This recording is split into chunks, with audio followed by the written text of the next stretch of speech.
Meu nome é Rafael Rodrigues, sou jornalista, sommelier, mestre em estilos e jurado de concursos cervejeiros. Criei o Allbeers em 2009 e desde então já fomos eleitos por diversas vezes a melhor mídia de cervejas do Brasil.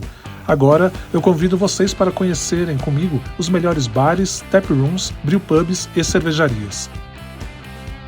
Bem-vindos ao Allbeers pelo mundo.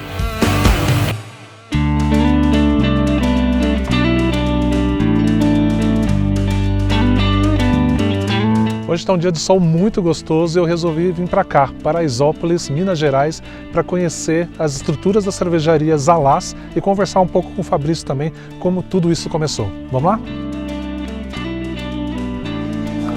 Tudo bom? Muito obrigado.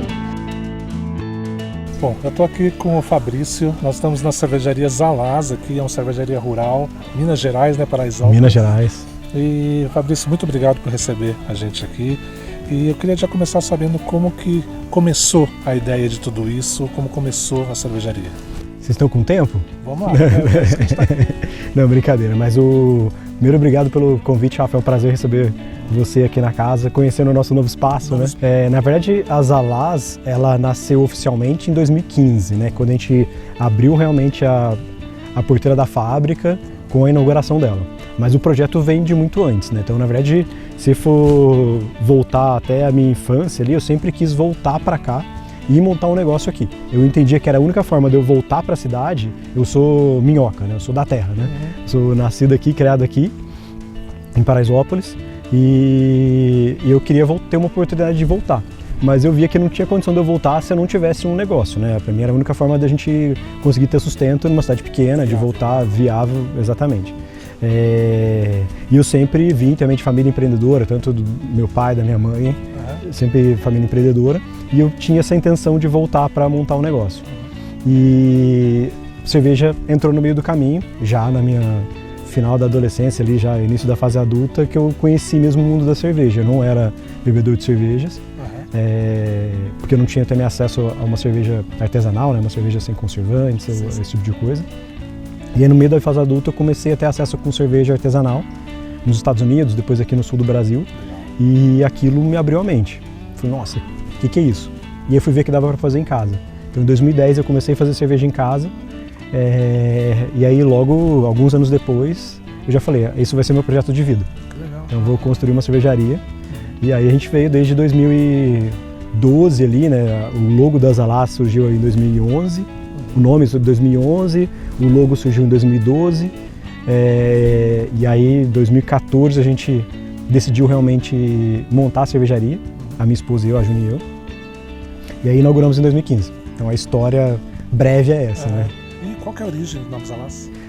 A gente queria um nome que não tivesse significado para quando você falar Zalaz, sabe que está falando da gente. Então, associar a palavra ao que a gente estava criando. A ideia foi essa, mas o nome surgiu, como eu fazia cerveja em casa, eu sempre queria criar um rótulo da minha cerveja. Certo. E eu tinha ido ao supermercado, tinha visto um rótulo de uma cervejaria americana, todo caricato. E aí, sorte que eu sou um péssimo desenhista, comecei a desenhar uma caricatura.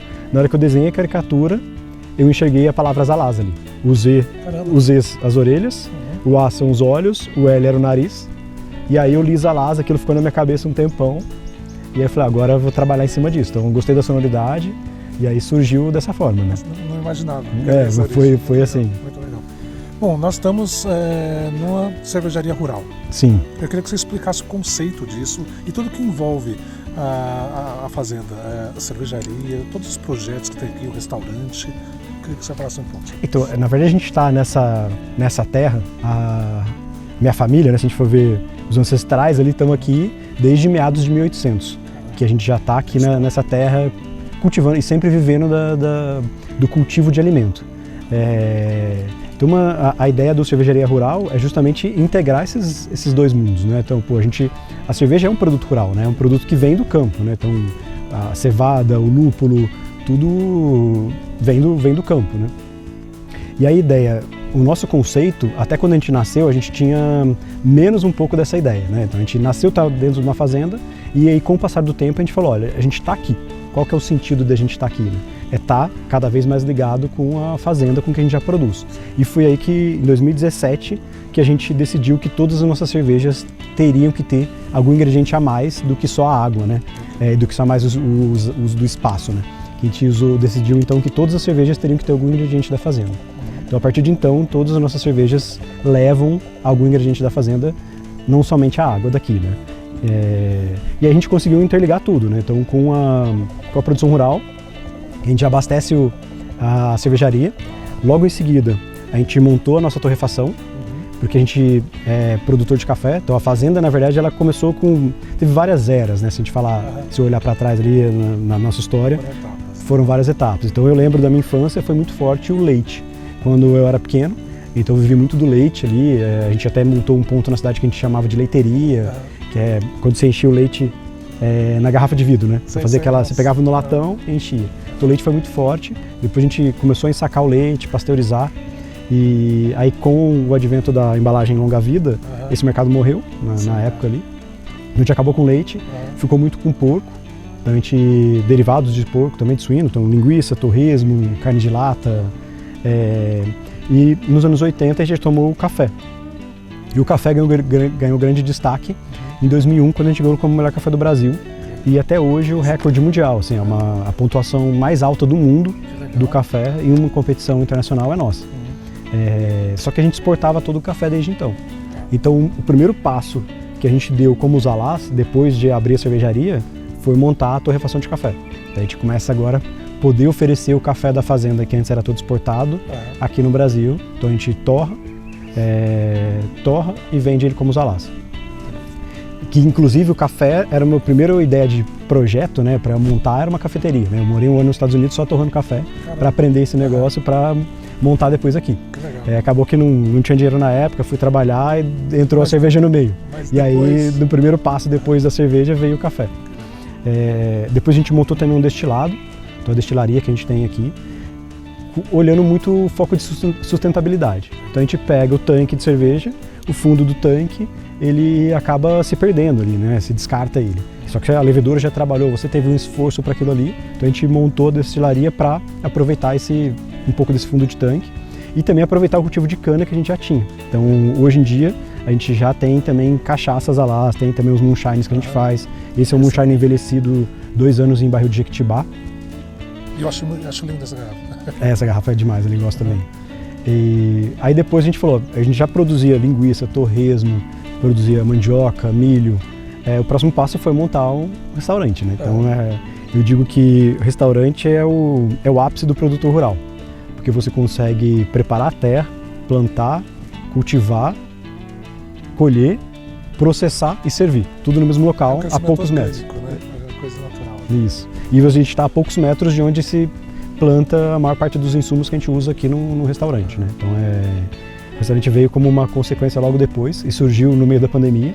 A gente tinha um espaço ali que servia petisco e aí durante a pandemia a gente falou, não, a gente precisa ter servir comida mesmo e integrar de vez a fazenda com o serviço daqui.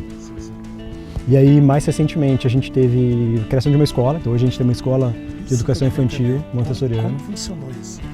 A gente teve um filho no início da pandemia, nosso filho nasceu em janeiro, em março teve o lockdown, né? Então fechou tudo. E a gente acompanhou o crescimento dele, o desenvolvimento dele aqui na fazenda. A gente teve o privilégio de ter esse espaço, e a gente via o desenvolvimento dele e a gente falou, não quero privar ele desse crescimento, né? Dessa oportunidade de estar aqui, que é uma coisa que eu não tive, por exemplo, né? Falou, ao invés de deixar ele no social, vamos trazer mais criança para cá. E aí a gente conheceu também a metodologia montessoriana e a gente falou, vamos montar. A gente começou como um espaço de recreação e logo em seguida a gente já montou a escola, né? Então hoje a gente atende a cidades vizinhas, trazem os filhos aqui para estudar com a gente. Que bacana, que bacana. E mais recentemente, o mais novo lançamento é a nossa linha de não alcoólicos. Então esse é o primeiro que a gente está lançando. Então a gente tem um refrigerante da fazenda. E vão ter outros produtos também que vão estar... Mas é um refrigerante, né? É um refrigerante. É cerveja sem álcool. Não, é refrigerante. Tá. Então a gente está agora com uma linha de não alcoólicos mesmo. Então refrigerantes e outros produtos que vão sair ao longo dos próximos meses, anos. Incrível. Né, que a gente está trabalhando nisso. E tem um ponto também muito legal de ser uma cervejaria rural, é o uso de leveduras que estão no nosso ambiente, né? Então a colônia está vivendo em todo o ambiente. Sim. E o que a gente conseguiu fazer foi um dos primeiros passos que a gente deu para realmente levar o terroir da fazenda para as nossas cervejas é usar a microflora local nossa. Então a gente tem uma linha de cervejas envelhecidas em barril, tem uma linha de cervejas de fermentação espontânea e uma linha de cervejas que a gente faz também com leveduras coletadas de algumas flores específicas. E essas levam realmente o terroir da fazenda.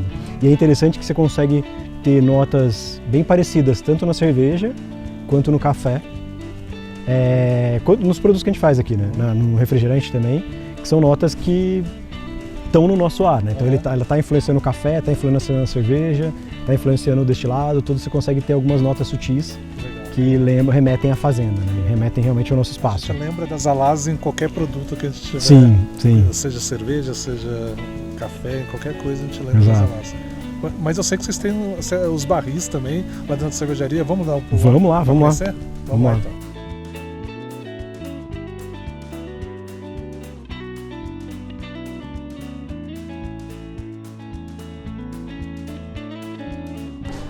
Aqui são a nossa abraçagem, né? Os tanques de fermentação. Você vê que está bem ativo aqui a fermentação. A gente teve bastante produção semana passada.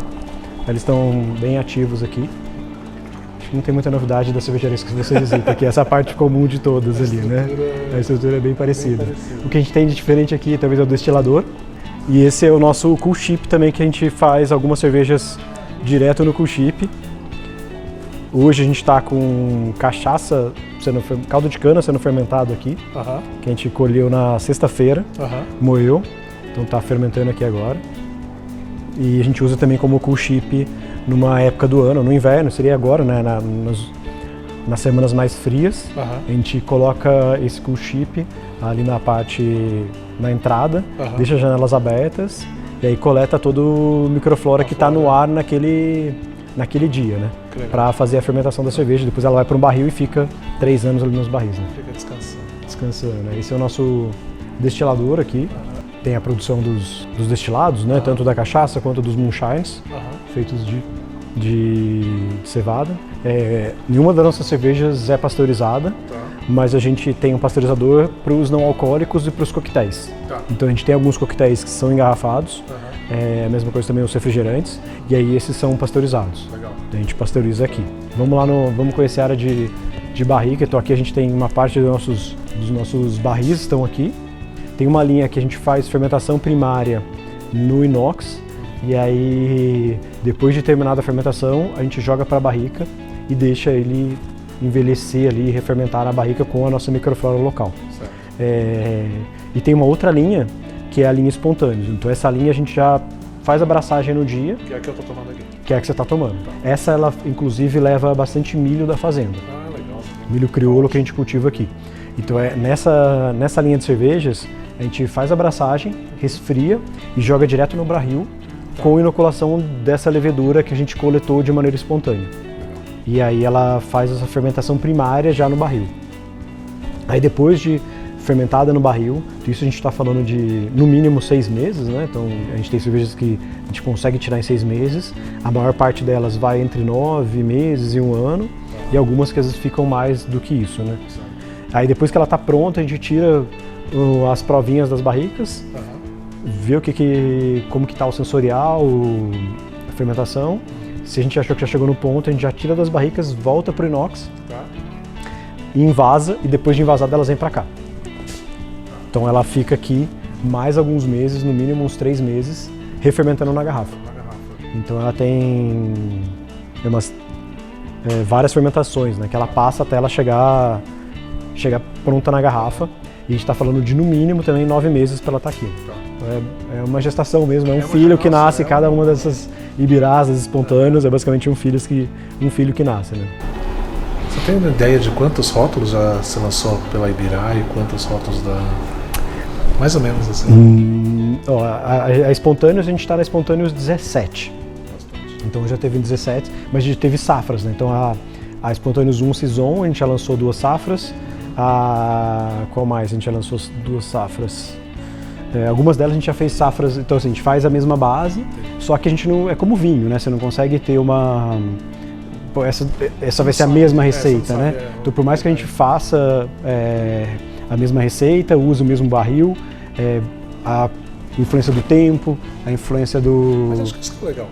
Exatamente, eu também acho, né? Novidade a cada safra que você vai tomar, você não sabe exatamente o que você espera e te surpreende. Quando a gente coloca o mesmo nome de outras safras, a gente coloca ele não pela receita ter sido igual, mas muito mais pelo sensorial estar muito próximo. Entendi. Então a gente pega, por exemplo, eu posso ter uma outra base, uma outra receita de malte, de lúpulos, só que quando a gente provou depois de 1 ano e pouco aqui no barril, a gente achou que ele está muito parecido com a outra que a gente já lançou. Entendi. E daí a gente acaba colocando o nome o mesmo nome com safra diferente. Entendi. Então ele normalmente está mais próximo daquela receita anterior, né? Mas não fica igual por esses outros motivos ali. Você chega a trabalhar com blendagem aqui ou não? Sim. A gente faz blends.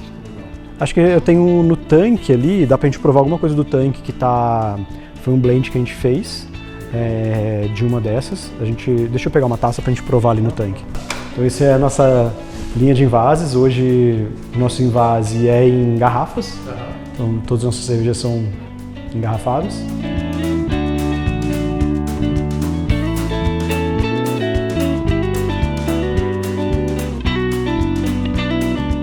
Fabrício, você me falou agora há pouco sobre blend e a gente está provando aqui. Queria que você falasse um pouco sobre isso. Então esse é um blend que a gente fez, são bases diferentes, mas nesse caso são bases diferentes, mas bases similares, né? Tá. Então a gente fez uma base mais amarga, uma base de IPA mesmo. Legal. Só que fez a fermentação das alás, com uma levedura selvagem, com microflora, e agora a gente vai depois refermentar ela na garrafa para ganhar ainda mais complexidade.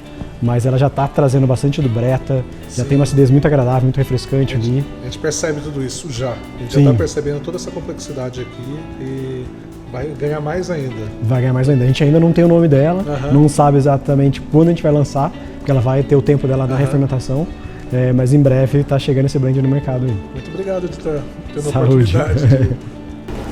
Eu estou tomando aqui o blend que o Fabrício acabou de apresentar para a gente e realmente essas características do funk, realmente essas características, ela está refrescante inclusive, a gente consegue perceber um pouco esse amargor também de uma IPA, ela já tem várias camadas já.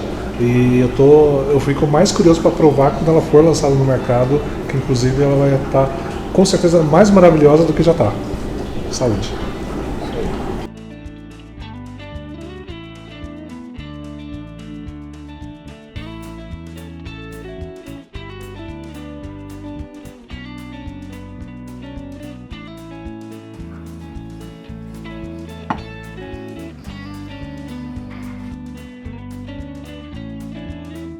Bom, nós estamos aqui agora no restaurante das Alás e eu estou aqui com o chefe Diego e eu queria que você falasse um pouco das suas criações aqui, por favor. Bom, aqui nós temos 4 delas, né? São pratos que representam bem a fazenda. Nós temos a barriga de porco, né, cozido em baixa temperatura.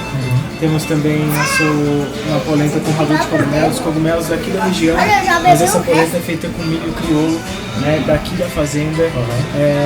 Temos também aqui, ó, canelone da fazenda, é uma farinha de milho, né, produzida pela mãe do Fabrício. A gente pega, inclui os cogumelos, feijão da fazenda e eu faço um molho de feijão. E aqui nós temos cordeiro com vinagrete de salsão e temos um quentinho, né? Então é uma mescla bem legal que a gente faz aqui na fazenda. Maravilha! Parabéns e estou ansioso para experimentar agora. Obrigado, bom Obrigado, apetite. muito obrigado.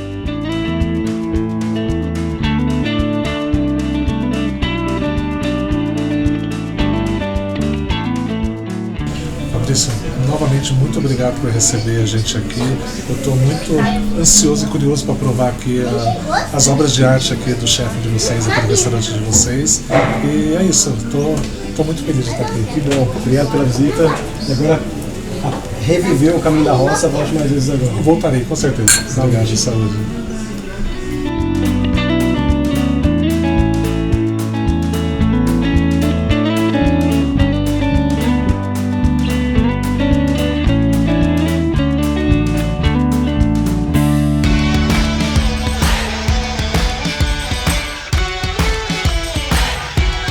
O Tap Tap fica na região central de São Paulo e rapidamente se tornou um point obrigatório para todos que curtem uma boa cerveja artesanal.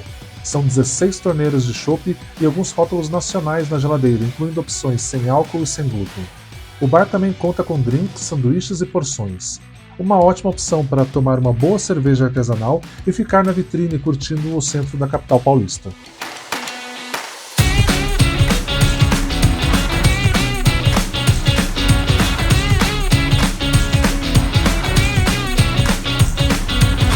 Eu estou aqui hoje no bairro do Limão e eu vou bater um papo com o Giba Tarantino, que é bem conhecido no mercado cervejeiro, e ele vai contar como que começou toda a história da cervejaria Tarantino. Vamos lá?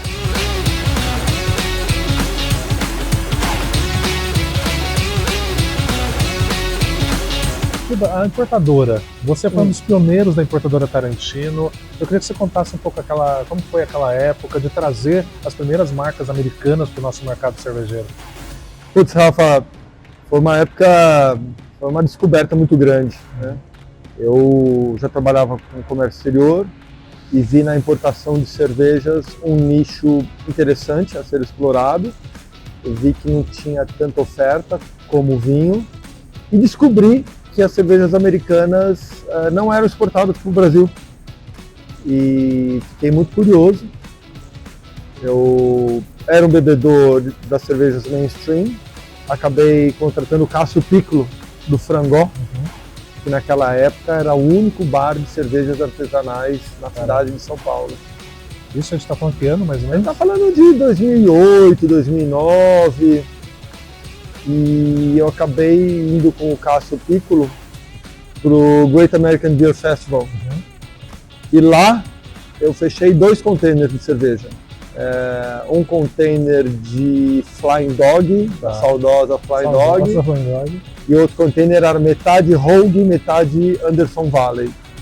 Você lembra qual desses foi o primeiro que você fechou? O primeiro...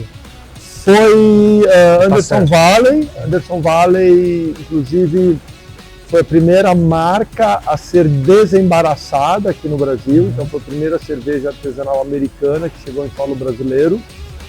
Foi até muito curioso, porque ela chegou entre o Natal e o Réveillon. E nesse meio de semana o Cássio me chamou para um jantar no Frangó. E lá estavam alguns ícones presentes. O Iron Mendes, que nesse jantar ele anunciou que ele estava trazendo a Brooklyn. Sim. O Marcelo Stein, portador também bem conhecido de marcas alemãs. E o Charlie Papasan, que era o presidente da Brewers Association na época. Então foi um jantar bem gostoso, foi icônico. A Silene Saurin estava presente também. Então lá foi o pontapé inicial. Mas ao longo de muitos anos, a Tarantino foi a única importadora que trouxe cerveja para o Brasil. E nesse tempo todo eu contei com vários parceiros. Acho que o mais relevante, mais importante, foi a Multicarnes, né, a Multibeer, onde nós fizemos muita história legal. Inclusive, todos os containers de cerveja não pasteurizada, de cerveja viva, vinham em container refrigerado, que era um grande desafio na época. Imagina, para manter a qualidade. Para manter a qualidade, imagina um navio com container, que é uma caixa de aço, cruzar o Equador, onde vai para 50, 60 graus, com a cerveja viva. Então ela vinha aí a 2 graus, refrigerado o tempo todo, e chegava aqui fresquíssima. E era uma época de muitas descobertas, né? Muitas pessoas até hoje falam que entraram no mundo pelas cervejas americanas, entraram no mundo da cerveja pela Punk IPA. Foi uma verdadeira revolução que nós fizemos. Mas esse tempo acabou, o Brasil mudou muito, o mundo mudou muito. A indústria brasileira de equipamentos evoluiu bastante. A importação de insumos, principalmente de lúpulo, também cresceu bastante. Hoje em dia, a gente tem até o privilégio, a gente tem alguns heróis, que eu considero esses caras heróis, que plantam lúpulo no Brasil. Sim. Né? Isso é uma missão, plantar lúpulo no Brasil, mas tem havido bastante progresso e sucesso. Então hoje eu posso te afirmar que o Brasil está produzindo cervejas tão boas quanto as americanas e as europeias. Quando a gente montou a cervejaria, a gente teve a sorte de encontrar um imóvel que tem muito espaço separado da necessidade de produção. Tem esse pátio muito grande, de 1.000 metros, que cabe muita gente. E no início do projeto, a gente queria que tivesse mais que só um projeto de cerveja. A gente queria trazer muito da cultura urbana que tem em São Paulo. Então, nosso projeto de grafiteiros, que estão feitos em parceria com todos os nossos rótulos. E a tradição de trazer muito música independente para o nosso espaço. Então, aqui em Tarantino, a gente pensa que o assunto não é só cerveja. A cerveja está ao redor tudo que a gente faz, mas o assunto aqui é juntar pessoas por volta de cultura e cerveja fresca.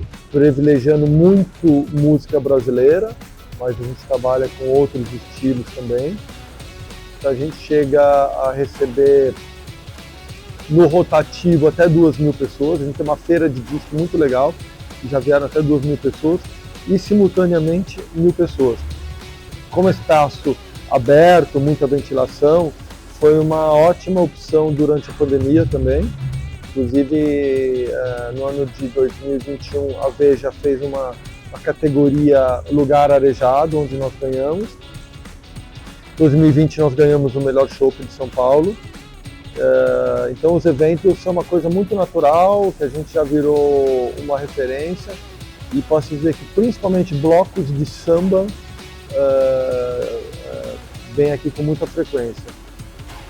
No pré-carnaval, a partir de janeiro, todo sábado, todo domingo a gente tem um bloco diferente. Durante o carnaval a gente faz um festival de blocos, e a gente faz aqui também, a gente vai fazer pela 4ª vez, só ficou parado na pandemia, o Festival das Cervejarias Paulistanas. Na primeira edição foram 8 cervejarias. A regra é que tem que ter mapa dentro da cidade de São Paulo. Na primeira edição foram 8 cervejarias, na segunda foram 15 e na última desse ano foram 24. Legal. 24 cervejarias com mapa na cidade de São Paulo. Vamos ver o ano que vem.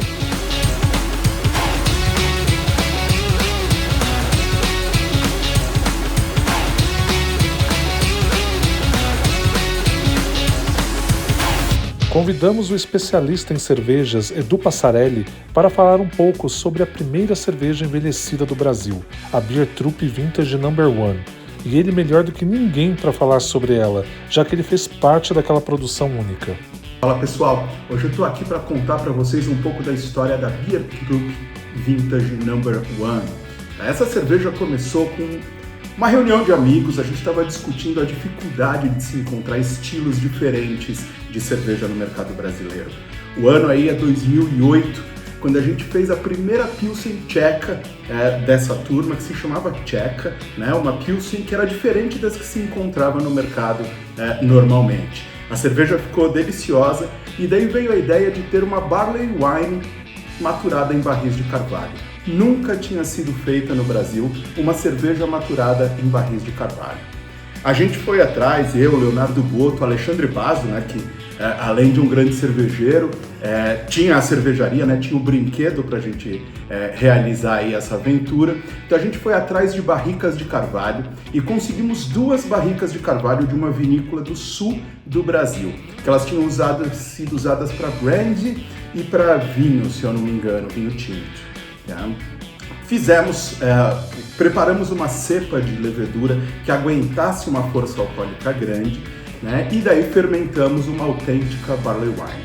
Metade dela foi para uma barrica de carvalho e ficou lá por 100 dias. Depois disso, a gente fez um blend e tínhamos uma grande cerveja em mãos. Inclusive, no momento onde ela estava maturando, o Randy Mosher, né, grande nome da cerveja, o americano Randy Mosher, foi até a fábrica da Bamberg, degustou e disse pra gente: vocês têm uma belíssima cerveja. Mas, pessoal, nessa época, o mercado ainda dava os seus primeiros passos, as coisas eram mais lentas e o Ministério da Agricultura não permitia tantos estilos de cerveja, né, e tantas variedades assim. E a nossa cerveja não conseguiu registro no Ministério para ser vendida comercialmente, tá? E olha só que bizarro, por causa do nome Vintage. Esse nome era um nome para vinhos e não para cervejas. Pois bem, continuávamos com um grande produto e a gente queria que de alguma forma ele circulasse. Então a gente começou a vender como se fosse um speakeasy. Na época, eu tinha um bar chamado Melograno, um bar especializado em cervejas, e a gente tinha uma palavra código que o cliente chegava lá e falava para o garçom, e daí o garçom ia trazer uma beer truck. E também alguns outros amigos foram comprando. Eu sei que tem gente que tem essa cerveja guardada até hoje. A minha última eu degustei faz uns 2, 3 anos e, pasmem, ainda era uma boa cerveja, ela ainda estava em condições, já com muito pouco gás, né, alguns sinais de oxidação, enfim, né. Essa Beer Trupp, na sua versão original, ela era bem maltada, força alcoólica potente, né, e notas de lúpulo inglês, né, algumas notas frutadas e depois com a madeira, notas de baunilha, né, bastante agradáveis, e as notas, sabores de madeira. Era uma época, né, como eu disse, os primeiros passos da cerveja artesanal no Brasil, então foi uma brincadeira que despertou interesse no mercado. Hoje a gente tem inúmeras cervejas aí maturadas, né, envelhecidas em madeira, claro, muitas delas muito melhores do que foi a Beer Trupp, eu acredito, apesar de que, repito, era uma belíssima de uma cerveja, e prazer ter participado um pouquinho aí da história da formação do mercado da cerveja artesanal no Brasil com a Beer Trupp Vintage número 1, que cabe lembrar, ela é uma homenagem a Bess Number 1, uma barley wine inglesa incrível, né? Então a gente quis homenagear essa cerveja chamando a nossa também de Number 1, número 1, Beer Trupp Vintage número 1.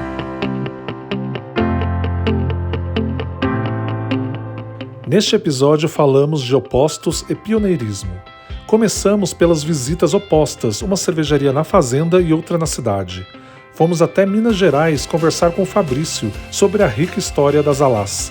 Depois voltamos para a cidade de São Paulo para conversar com o Gilberto e o Isaac, sócios da cervejaria Tarantino. Não esquecemos também do pioneirismo do Gilberto Tarantino com sua importadora no início da nossa revolução cervejeira, e também do Edu Passarelli, um dos responsáveis pela primeira cerveja envelhecida do Brasil, a Beer Trupp Vintage Number 1. Bom, vou ficando por aqui e encontro vocês no próximo episódio do All Beers pelo Mundo. Aproveita e já começa a seguir o perfil do All Beers no Instagram para ficar por dentro dos próximos episódios dessa temporada e também de tudo o que acontece no mercado cervejeiro, como festivais, festas e lançamentos.